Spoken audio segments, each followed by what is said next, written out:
Uh, the Cats are in the grand final and we're winning the damn thing. That's right, the whole damn thing. Geelong have won 15 straight and will be looking to win one more and their 10th Premiership Cup. This is your grand final match preview. Hey everyone, and welcome to the Hoop Show. We've got two of us today.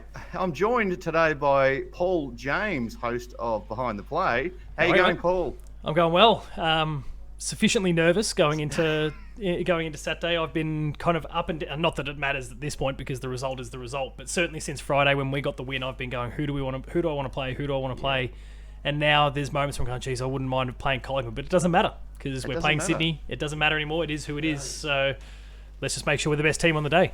My thoughts exactly. Well, not my thoughts exactly. I was hoping. I didn't care who we played. I just wanted the Collingwood and Swans game for them to absolutely smash the living bejesus out of each other. Look, Sam Reid getting injured helps. And that helped. And it was a 1 point game. So Swans at one point you look like, they're just going to coast in here and they're going to take the foot off the accelerator for the last quarter and a half. But no, thankfully Collingwood pushed them right to the end. Collingwood does what Collingwood does. Emptied the petrol tank, which is exactly what we wanted.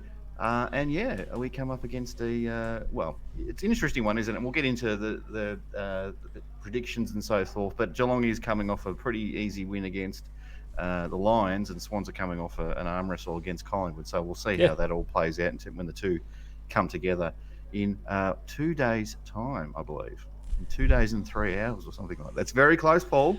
It's very close now. No, it's gonna be a day, all right. Now, I want to kick things off, and you don't know this, and we had a bit of a pre-chat before the show, but I just wanted to kick things off by thanking you for all your efforts throughout the year. Couldn't have done it without you, mate. I love your show, and I think more and more people, as the year's gone on, are starting to tune in and see what it's all about and catch up with some of the older episodes as well. Some of the names that we've had on, some of the people that you've got to speak to, it's crazy, isn't it? I remember a couple of times after you spoke, I can't believe I just spoke to Steve Brack. So I was like what? Amazing. Like there's no logical world that would see me talking to the ex-premier of the state, yet there I was. So, Katrina Roundtree, how did that happen? Let alone the fact that she then told me that I shouldn't go to the footy. You've been twice now. I've been twice, and I'm clearly not the cause of any concern. So no, and now, no matter what happens, I don't care if there's a meteorite hits the Earth, whatever it's called. You still got to get there somehow, because now you're the good luck charm. Though, Katrina, if you are watching, and if we do win, I will be taking you. I will be taking you up on the hang out in the driveway as the Cats roll through things. So. Yes. I'm sure Ben and I will be in touch as soon as hopefully we win on Saturday. Exactly right. Now, I did mention to you a few weeks ago that I got you a little thank you gift for your efforts this year, and I haven't sent it to you yet. I thought I'll just show you and the people on the camera a little Tommy Hawkins bobblehead toy nice. for your shelf if you wanted to put it up. It'll be something. It'll be good to have something somewhat Geelong related in the background for all this stuff. Put it out during your cat shows or something like that. So I'll get that. Right amongst all the gaming stuff, fits right in. So it's been a big week, and we probably would be remiss if we didn't touch on the events of the Hawthorn ABC report. What are your thoughts on that? Obviously, very sad and troubling, and still a fair bit to play out in that space. But what are you thinking? Yeah, obviously, there are allegations at this point, and so I think it's important that none of us kind of lynch anyone as a result. Like it's not, we need the whole wait until they've been proven guilty thing to play out at this point. Though it's pretty damning, if we're being honest. The allegations are incredibly serious, and I was sitting there, and I've heard the commentary from a lot of people in the last 24, 48 hours as the news has kind of been breaking, that they're just talking about how they're kind of sitting there glued to their phone or whatever it is and just can't believe what they're reading. And that was certainly how I was feeling at the time. I mean, look, there's nothing I enjoy more than things going badly for Hawthorn, but this is not the way. This is not. It's a human. There's a human element to this as well. This is a totally different thing. And a lot of these people aren't at the club and requested to leave the club around that time. So you're right. There's a fair bit to play out still in this space. But yeah, even if 10% of it, that's what I was saying to my partner. Even if 10% of it's accurate, it's really, really concerning. It's very, very hard. And it's sad. It's sad that we still live in this country where this stuff potentially still goes on, and we can see it on social media. Some of the commentary around it. Yeah, it's awful. It's a bit of a worry, but So without wanting to be inconsiderate to those who are obviously affected by the whole thing. And again, we've just kind of touched on that, how just atrocious the behaviour seems as though it has been. And even hearing comments from Sean Burgoyne, for example, saying, "Well, I didn't know anything about it," which really shows how underhanded the entire thing is. That like he is a leader within that club, and obviously an Indigenous leader within the AFL. Certainly at the time he was playing, but I'd argue he still is now. And like they kept that from him. I think almost knowing, if this is all true, almost knowing like what the outcome would be.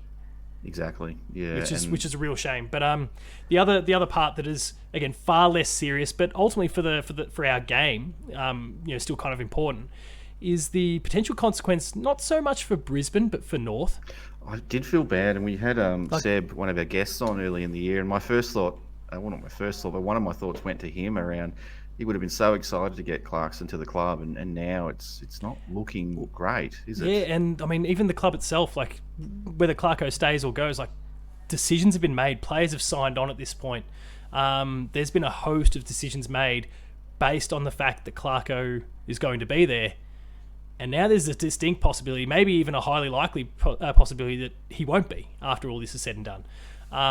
And like that leaves the club in the lurch significantly. So not to dismiss the core of the issue, because the core of the issue is far more serious, but even on a footy level there's going to be some serious ramifications, and it's not Hawthorn in that sense that's going to be paying the price. It's North Melbourne, it's Brisbane. Yeah, it'll be that, and those players that have committed to going to North or staying at North, or all that stuff, and then just the impact, as you said, it's the core of the issue is what's been alleged to have gone on, but just the impact that has on other First Nations people that weren't at the club, and how that affects them. And I didn't catch up with the Eddie interview on 360 the other night. I watched that. That was hard hearing. I'd heard he was genuinely affected by it and quite emotional. It just re-traumatizes all these things that weren't involved in that particular situation, but in their own personal situations. In other ways, it's very hard. So I think you and I wrap our arms around the people, and we've had a couple of boys from on the show that we love, but we wrap our arms around them all, and we hope that you get the help you need, and that you can reach out, and that there's some good people out there. There definitely is, but there's definitely some. Unfortunately, it's a country that we've still got a bit of work to do. I think we'll leave it. I think we'll leave it there for now. And we'll talk a bit about the footy, but first things first. When it comes to footy, how have you gone getting your tickets for the game? I'm pretty confident. You're pretty confident that you're going. Oh yeah, no, I'll be going. I'm an MCC member, so it's walk up on the. I didn't jump into the ballot. I wasn't gonna. I mean, I could have taken my chances and applied for 2 seats. Like I got a mate coming along with my. Yep. I'm very fortunate in a sense. My granddad was, as we've kind of spoken about on various shows in the past, my granddad was a player, but he was also an MCC member from way back in the horribly sexist MCC days, where they wouldn't allow women to have there was no ladies pass or anything like that. Eventually they brought that in, but it was like, and it evolved into a guest pass, which for anyone who has retained their membership from those days, that is still a valid ticket. So I'm bringing a mate along with me that to fill that seat. I put the offer out to you there, but unfortunately, I know. Unfortunately, the fact that I could only offer you one is going to be the problem. Yeah, I've always got I did appreciate that. You'd have no idea how close I was to saying yes, but no, it's my partner comes number one, and we've watched every game pretty much together this year. So I'd want to spend the day with her and celebrate. Up and down Mallop Street in Geelong, where it's all going to be, and you're a little bit far away from Geelong, but hopefully, where you are, there'll be similar parties going on. I know, without showing my hand as to how, I know there is a significant police force making its way down to Geelong for the day. For my place, or your place specifically. They're going to be knocking down your door, but they're coming down to Geelong from all around the state on Saturday. So I like that in a sense that's like a real show of faith from the police force that Geelong's going to get it done. But it's like when the bikies they expect the place to erupt afterwards. There's like a bikie event happening, and all the police are just en masse. Around Geelong. But in my case, it means that I need to get to the ground at about 5 a.m. Oh goodness! It'll be a 5 a.m. arrival. They start queuing from 6, and this is where like even part of my up and down about Sydney versus Collingwood comes into it. if Collingwood played, I probably would have had to been queuing up at about 3 a.m. I reckon. Yeah. But because it's Sydney, it eases things up a little bit. The queues properly start being actually formed at 6. Gates open at 8. I can get a little ticket for my seat, and then I can duck off back home for a couple of hours, look after the wife and kids, and then come back for game time. Long drive. So 3 votes to your wife for I assume she's not going. So she's letting you go to. Well, you as you said, you got enough brownie points throughout the year. Sounds like you're a good parent, and but yeah, good on her for looking after the kids and doing. It's a big day for you. Well, she's actually going out. She's out on the town the night before with a friend and staying in the city. So I actually have to call in the in-laws so that one of them stays the night. So that when I leave, there's still someone there for the kids when they wake up. Wow, you've really had to plan this one, haven't you? We've had to coordinate this one a little bit. Yeah. All right. So one thing we haven't said, and we always say it off the top, and I don't have my Brad Close little image at the moment, but if you haven't already subscribed to the Hoop Show, please subscribe. Paul and I would love it. We've got 382 subscribers at the moment, and we're so close to getting that 400 milestone, which we've been keen to get since the start of the year. So if you can be one of those final few, that'll be much appreciated. So all right, let's get on to the game. So you've got your tickets, you're ready to go, you've planned everything out. I'm not going, unfortunately, couldn't get a ticket, but that's okay. I've been to the grand final before in 09 and I really enjoyed that one, but I was actually preferring to watch this one. As much as I want to go, I'm okay watching it on the TV. It was more that my partner had never been to a grand final, and these things may not come around every year. So you kind of like a young player starting in the AFL who plays in a grand final in their first year. We'll do this every year. It doesn't happen that way. We may not be in another grand final for another 30 years, and by that point we'll be 70 odd. So, decrepit. Yeah, exactly. Cooked. We'll be wheeled into the MCG. So it's unfortunate, but I'm still entering all the competitions and going on all those free tickets and all that. But you never know. We'll see what happens. Something might work out. There might something might come about. But anyway. So look, last time we played the Swannies was way back in March. I think it was late March in round 2, the Buddy game. I should say the Tommy Hawkins game. And he's chasing 700. But no, Buddy got his 1000th goal, and the Cats went down by the Swans in a crazy fourth quarter, I should say, where game was stopped, but the Swans won by 30. And there's about a 20-minute break at some point after he kicked his 1000th goal with because you see the likes of Rampy walking around everyone walking outside around of the ground and trying to get back in. Chad Warner, I think, as well. Yeah, just those guys. A couple of Swans players having beers in the crowd and pies, and Tui hip and shouldering people. It was an interesting game. I'd much would have preferred to be on the winning side of the ledger, but not to be. I also think it's one that we can dismiss for the most part. 100%. The Geelong game, and I don't mean that in some sort of flippant. No, of course it doesn't matter. But the way that Geelong was playing then is not what they're playing like now. To be fair, the same applies for Sydney as well, I would say. Sure. But the Geelong game that we know now is just not. It wasn't clicking at this stage. There was a lot of disconnect. There was a lot of poor decisions being made. The overlap wasn't working like it needed to. And now it is, and I think that really changes the face of this contest. Exactly, and at that point we were trying new things. Probably fair to say some of the players weren't sure if it was going to work.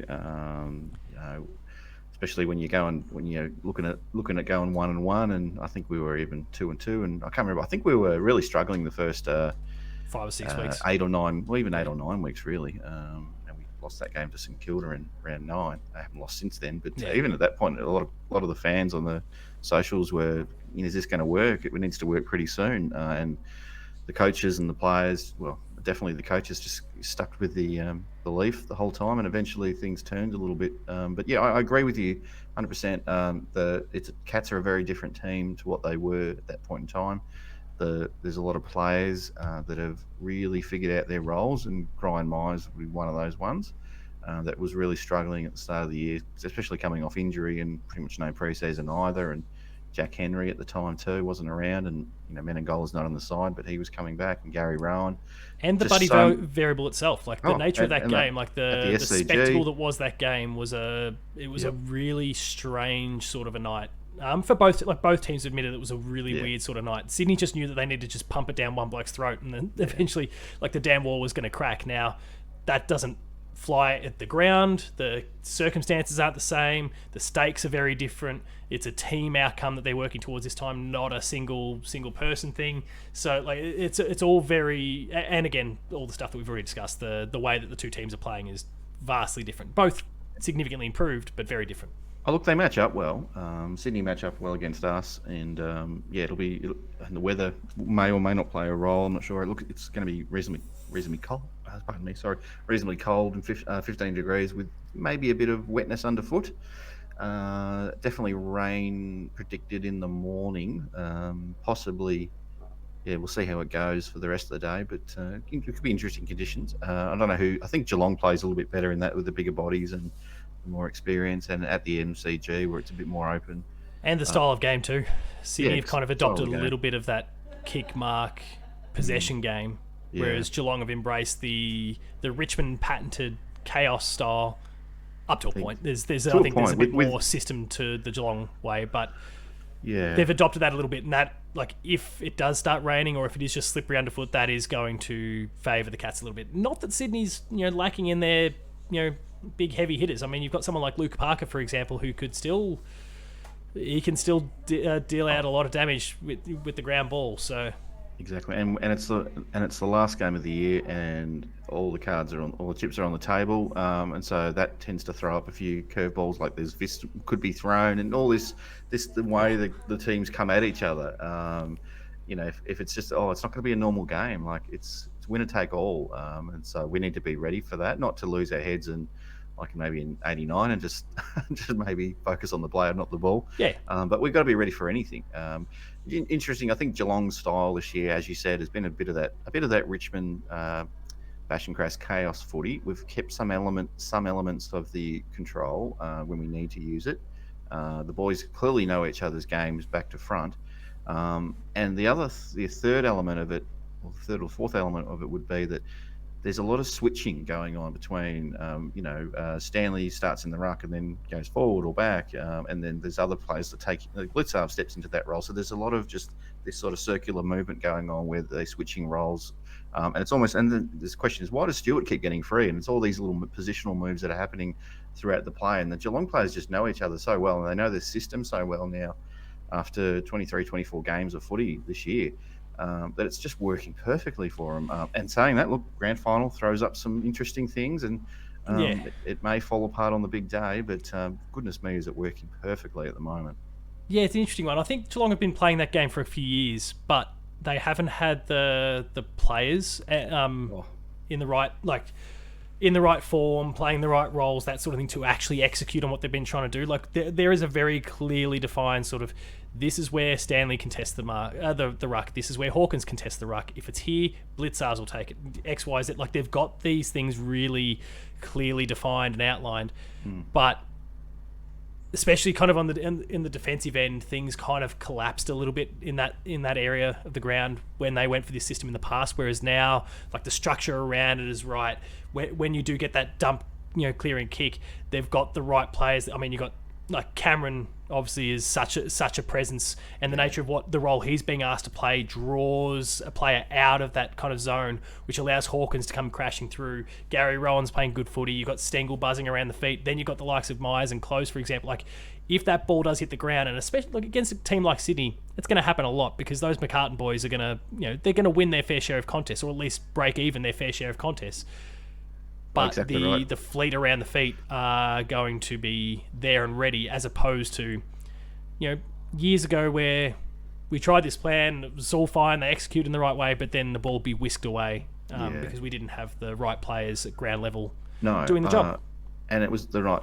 You could make an argument we had the players in the right positions, but the game style didn't allow them to play a certain way. So I think certain players like and Brad Close has gone to another level.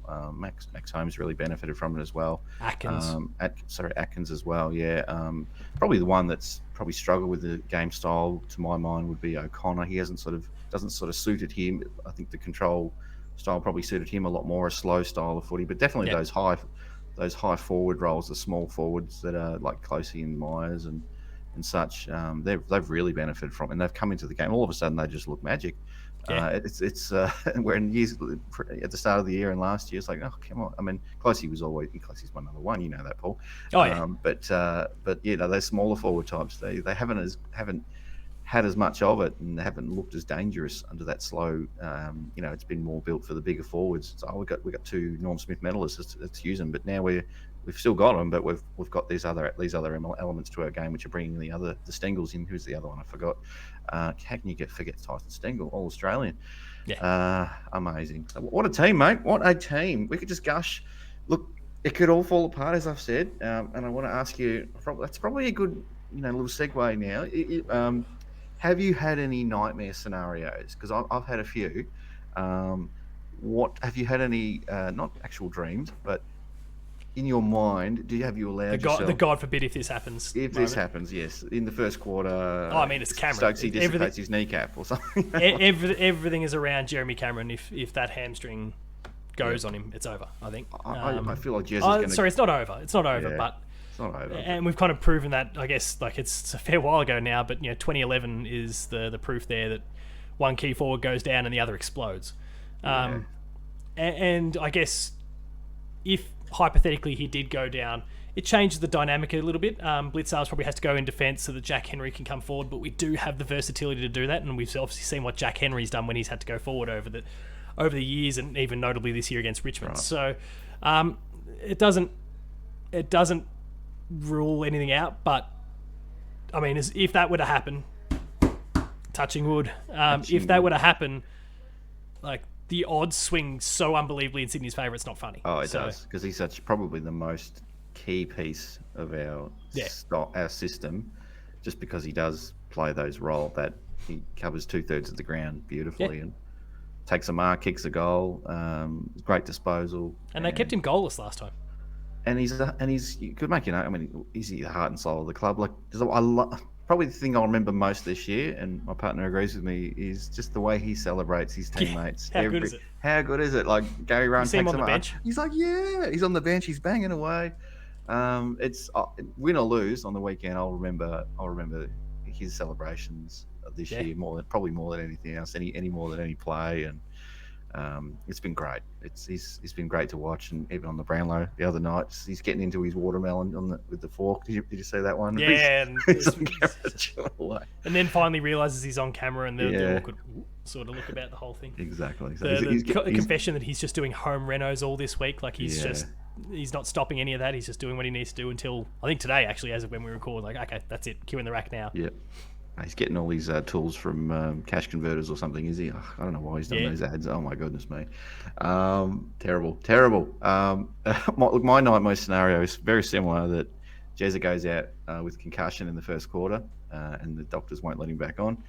And in addition to that, Hawkins starts hobbling. And so we're down our 2 key forwards.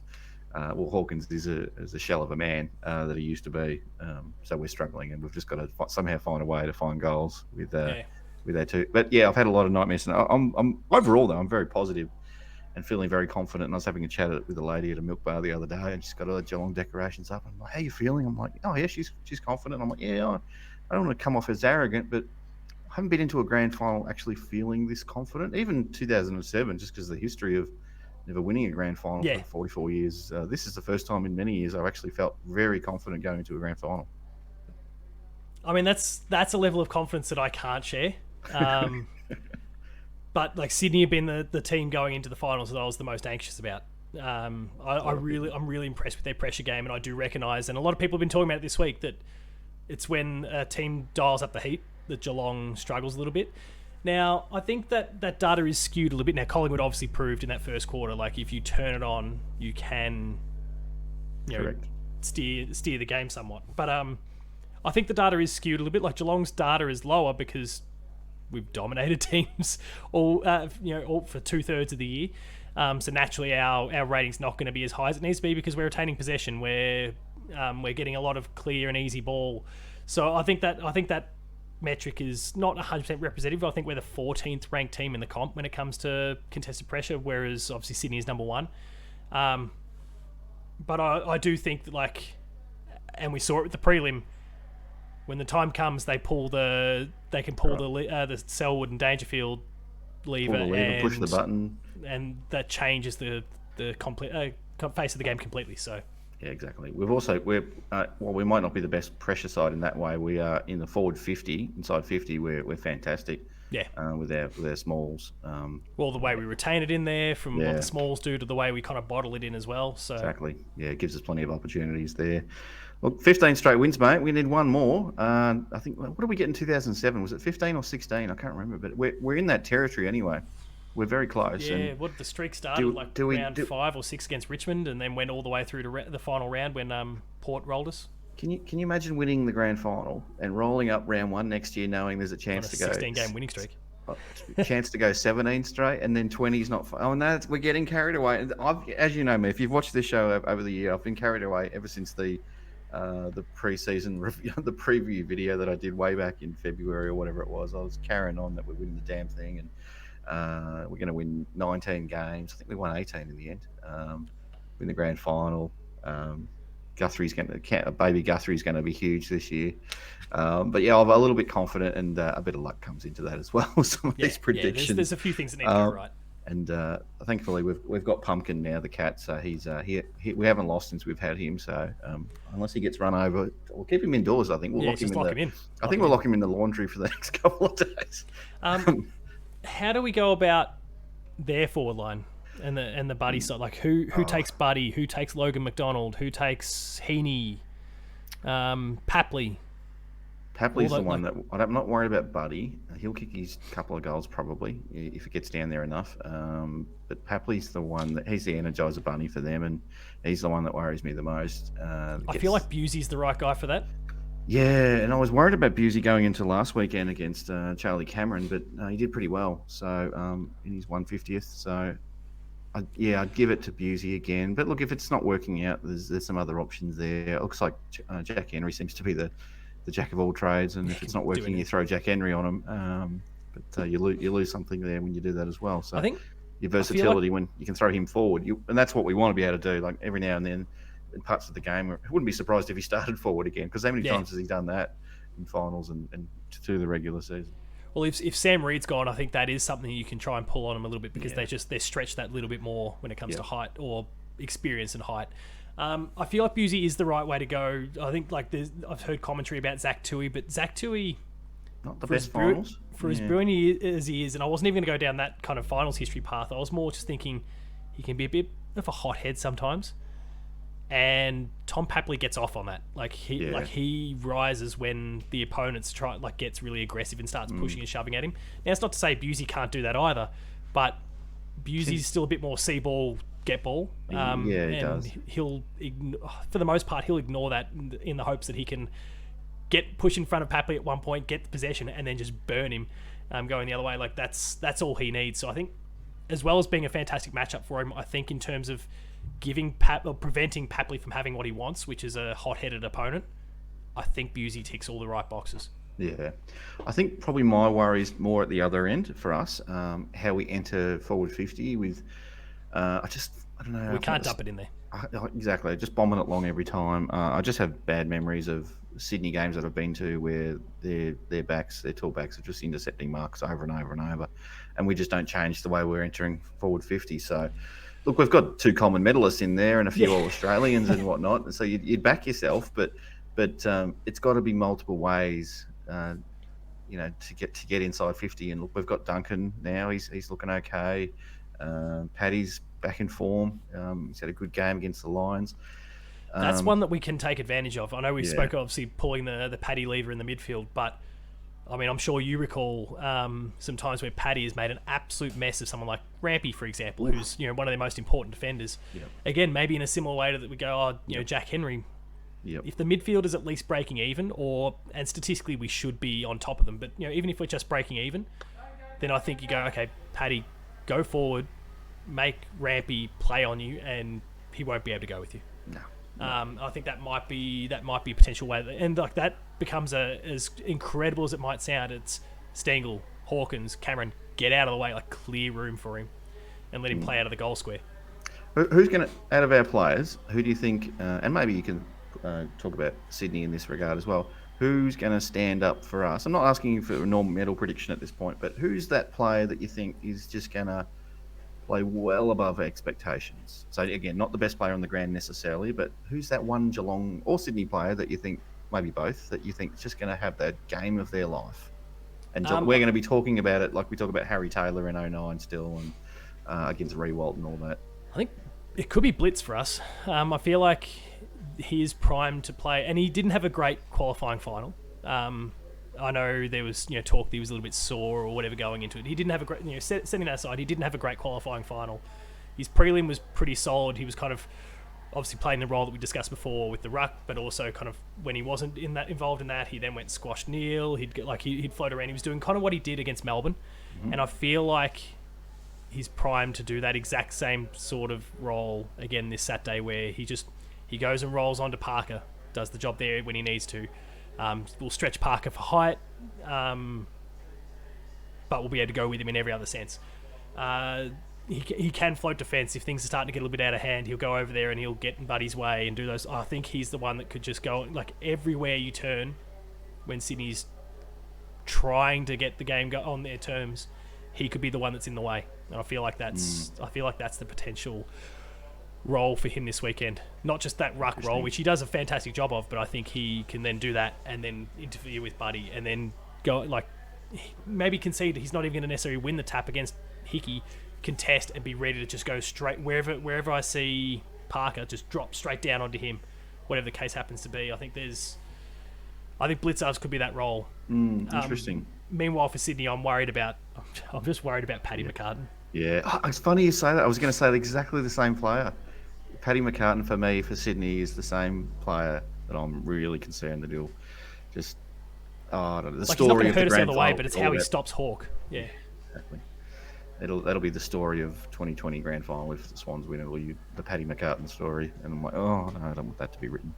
But for me, for Geelong, and I'll try to get behind someone that's maybe not had the best final in the last couple. I'm going to get in a real big way. I'm getting behind, and this is a bit controversial considering my position on him early doors. But Isaac Smith, former Hawthorn player, I am getting on him. I'm putting all the money on Isaac. I'm not betting on him, but I'm picking him to kick 3 to 4 goals in the grand final and absolutely blow it apart.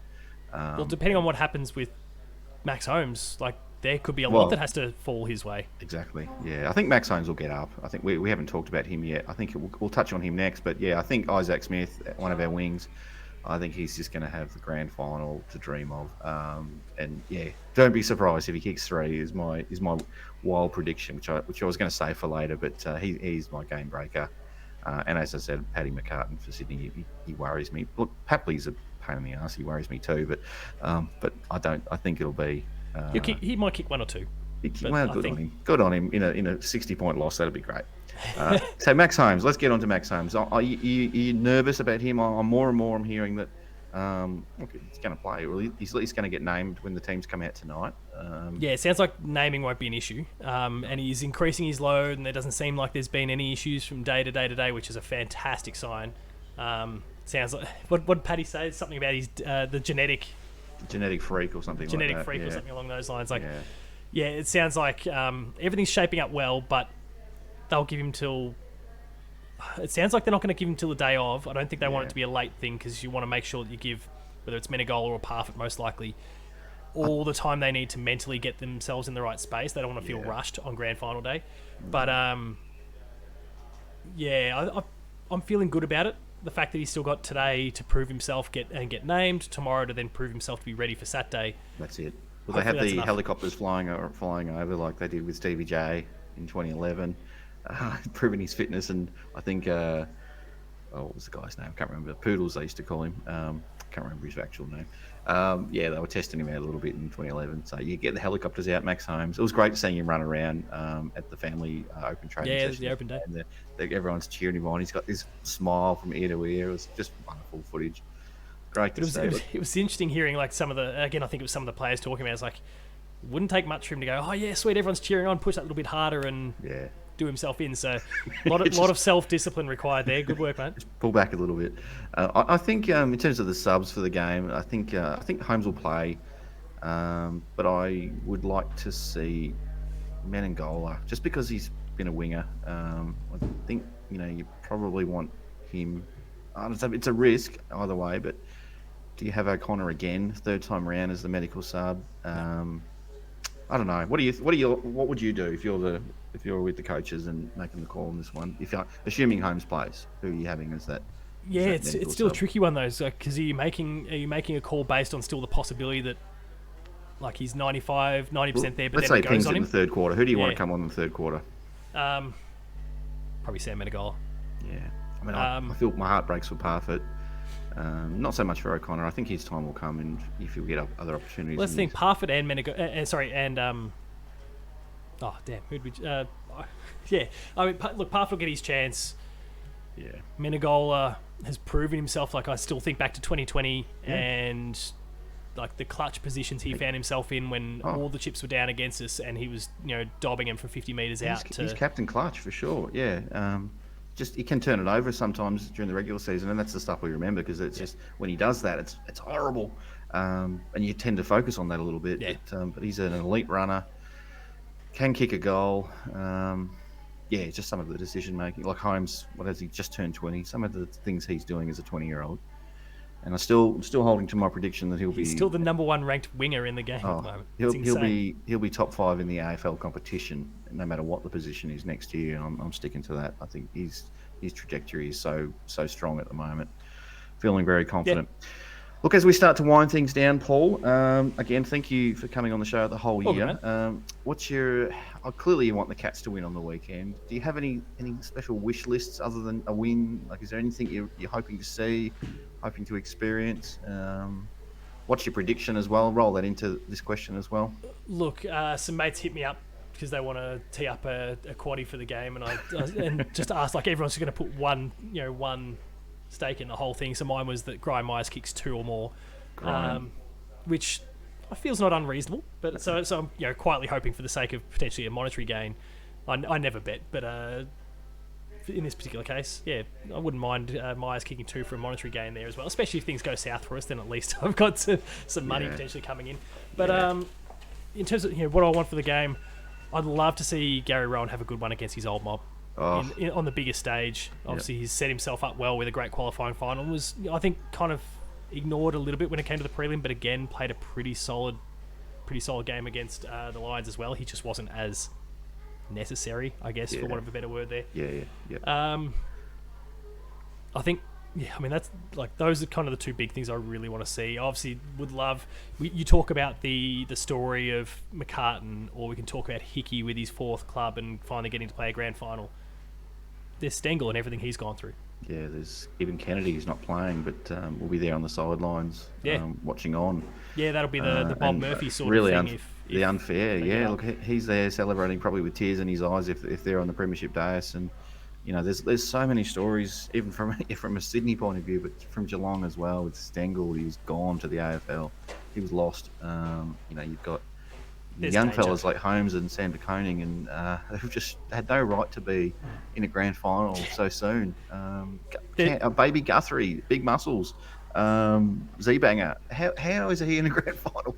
I was joking on Twitter that Myers and Baby Guthrie will be knocking back beers at the 10-year reunion in 2032. Like, who would have predicted? Again, we've got to win the game, but that's a possibility, and you never would have predicted that. Zach Guthrie's definitely a big one that I'd love to see after everything he's kind of and Myers obviously to a lesser extent because he's just not been on the block for as long. No, but Zach Guthrie's been kind of the whipping boy for years, and he's really stepped up and really playing the game that we've always wanted him to. And I think he's actually a really dangerous prospect for Sydney on the weekend, because if they can successfully clamp down on Tom Stewart, Zach Guthrie plays the exact same role and can get you. Look, we've talked about a few worries that we've got when it comes to Sydney, but look, I guarantee you Sydney coaches are sitting there thinking there's about 15 things we're worried about when it comes to Geelong. So hopefully that, we need a bit of the Chaps, Cats meditation music to just calm our nerves a little bit. But I think I think on the balance of things, I think Geelong's well positioned. We couldn't be any more better prepared. We've got almost a full list to choose from. The young guys, they've got that nice mix of old and young. You've got Yeah, for everything sure. to play for. Potentially Selwood's last game, which will, oh my God, I'll be an absolute blubbering mess if he's on the dais, and that's it for him. And holding that cup up when Lingy hands him the cup. I don't know if you heard Lingy's been Yeah, named as yeah, I did hear that. whatever they call that role. So it was one of the ones I was thinking could do it. Definitely wasn't going to be Tom Harley this week. It'd be a bit conflicted, I reckon. Yeah, exactly. Just put on a cat scarf, Tom. All right, look, my prediction. I'm going to go out there a little bit, and as you know, I do get all my tips from Pumpkin the cat, but Pumpkin's gone with Cats by 49. Yeah, 49 points. It's one of these ones where the floodgates open when Swans realise they can't win, and we just pile on 3 or 4 more goals, and so what would normally be maybe a 25-point win becomes a 49-point win. So that's 25 is what 25 is probably what it should be, but because it's a grand final, because your heart gets broken around that sort of late third quarter, Geelong just goes boom, boom, boom, and then it's party time in the fourth quarter. So there you go. I like this is a Geelong show, Paul, as you've known since you signed up.